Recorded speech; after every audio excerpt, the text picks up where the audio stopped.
If you smoke and you have diabetes, life is gonna suck fast. You gotta quit smoking. You can't smoke if you have diabetes. It's called suicide. Suicide is when you kill yourself. Killing yourself is what you do if you smoke cigarettes, period.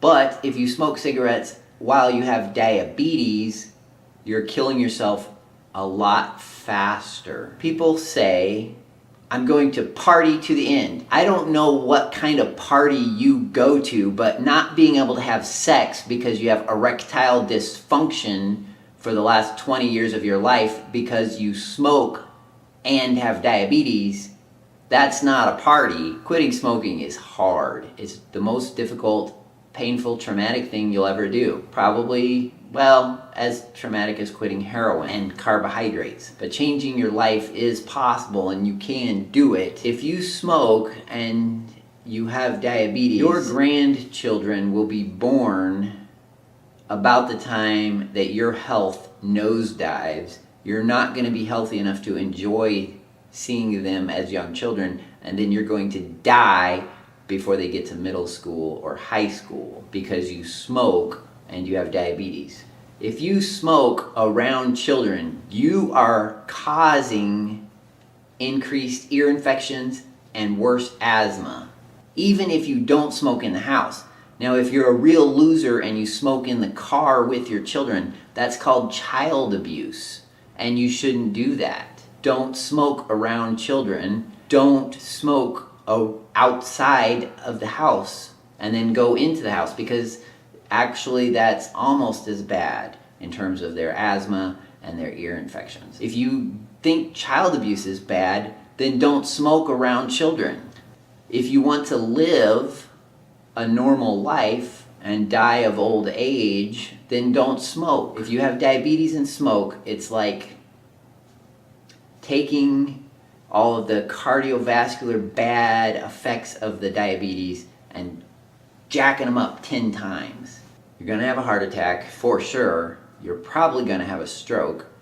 You're going to have your feet amputated. You're going to have erectile dysfunction if you don't already. So don't smoke if you have diabetes. Quitting smoking makes it easier to quit other addictions. So if you're going into drug or alcohol rehab, quit smoking at the same time. It's going to be painful for sure, but it's going to be easier to stay off of drugs and alcohol, or quit your gambling addiction, or quit your pornography addiction, or your sex addiction, if you quit smoking at the same time. It's actually going to be easier to quit your sugar addiction if you quit your nicotine addiction at the same time. Nicotine is extremely addictive. Quitting smoking and switching to vaping, it's probably not that good of an idea, actually, because it is so addictive. The nicotine is so addictive that it's really hard to quit vaping. If you quit smoking, it's good to quit smoking, sure, and vaping might not be as bad for you, but all of this addiction that goes with it, the psychological addiction and the physical addiction, is the same with nicotine replacement from vaping, from nicotine gum, nicotine lozenges. So I would just quit it all if you want to stay off of cigarettes. And also, that nicotine addiction makes it harder to quit alcohol, sugar, gambling, and drugs. You can quit smoking. A lot of people do it. And it's amazing to me how many people that I work with, that I know, quit smoking, boom, when they decide that it's time. They have their first heart attack, they're diagnosed with pneumonia for the first time, and they quit right there. It's painful, but they realize that continuing to smoke is going to be much more painful. When you're a crippled little old lady who can't breathe and can't play with their grandkids, and you're only 50 years old, You have half your life left to live, but you're going to die in the next few years because you've been smoking a pack a day for 30 years or 40 years. The sooner you quit smoking, the easier it's going to be for the long haul, because you're going to crave cigarettes for the next lifetime, but it gets easier. The longer you stay away from nicotine and cigarettes, it gets easier and easier to not pick one up when you get stressed or when you get really tired or depressed. The longer you're off of it, the more you'll develop healthy coping skills. So after I finish this vlog, I'm gonna go for a run, because running is an amazing coping skill for me. In the old days, I would have just grabbed a cigarette, and then I would have felt like crap, and I would have been anxious, and my sleep patterns would be screwed up, because smoking keeps you awake. That's why truckers smoke, because they don't have to sleep for days. Well, if you can't sleep, I have so many patients who get up at 2 in the morning to smoke and brew a pot of coffee because they can't sleep. Drinking coffee, caffeine, any caffeine, and nicotine, both will keep you awake all night. So if you can't sleep and you're anxious, get rid of the stimulants. Cut out the stimulants first. You can't fix it if you're still pouring in stimulants. Now, even after quitting smoking, it's going to take you a while to get into a normal sleep routine. So don't think that it's going to like fix you this week. It may take a few months for things. It may take longer than a few months for your sleep pattern to get to where you can actually fall asleep at night. So nicotine screws up your sleep and it gives you anxiety. So taking sleep pills and anxiety pills when you're smoking, you're giving yourself a drug to counteract a drug. Why don't you just stop the first drug instead of adding on more drugs? Right? That's the smart thing to do. Smoking is correlated with back pain. So everybody that smokes has back pain. So why should I bother trying to treat your back pain with medications or surgery if you're smoking?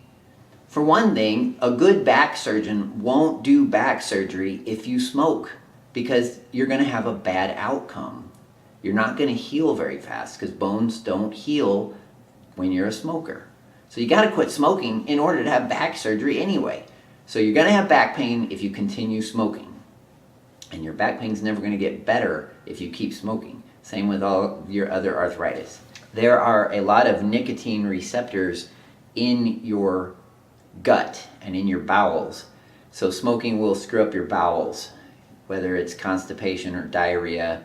A lot of smokers actually get constipated when they quit smoking because they're used to having that nicotine as a stimulant.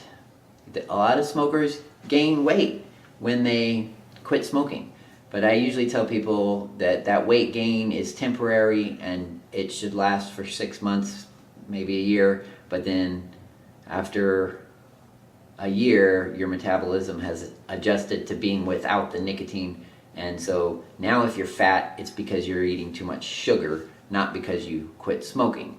You gotta fix your diet. I mean, it doesn't matter how skinny you are because you smoke. You can't eat crap, so stop eating sugar and carbohydrates if you want to lose some weight and mitigate the effects of quitting smoking. You gotta clean up your diet so you don't gain 100 pounds. Anxiety, bowels, back pain, bone pain, arthritis, osteoporosis. I haven't even mentioned cancer yet. Cancer sucks, and you're gonna get cancer if you keep smoking, but you probably die of a heart attack first. Not necessarily. If you have diabetes and you smoke, you'll probably die of a heart attack before you get cancer. So you have that to look forward to, dying in your 40s instead of getting cancer in your 50s or COPD. Everybody that smokes for 30 years has lung disease and COPD. And you're not a party animal when you have COPD. You can't have sex because you can't breathe. You can't party because you can't breathe.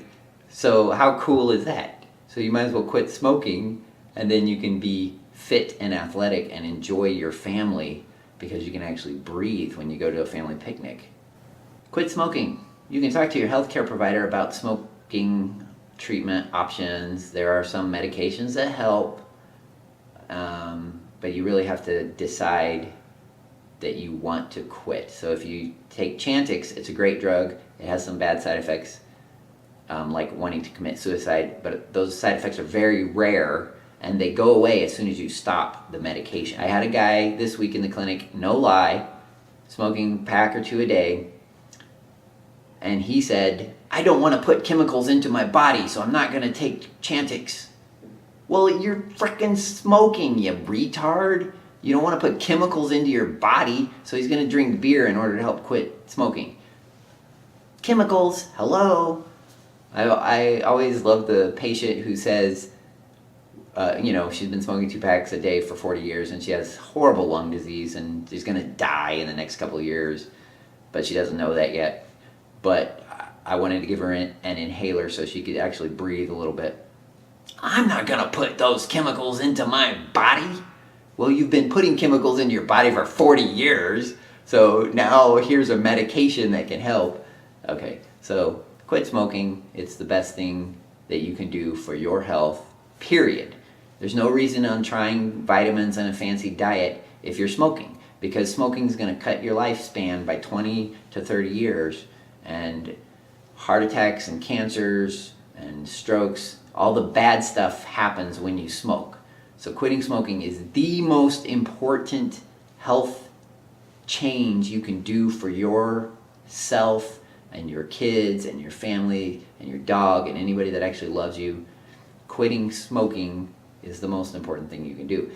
There's no point in me talking to you about diet and exercise and mindfulness and mental health if you aren't going to quit smoking, because all of that stuff doesn't really matter. People that quit smoking are less depressed.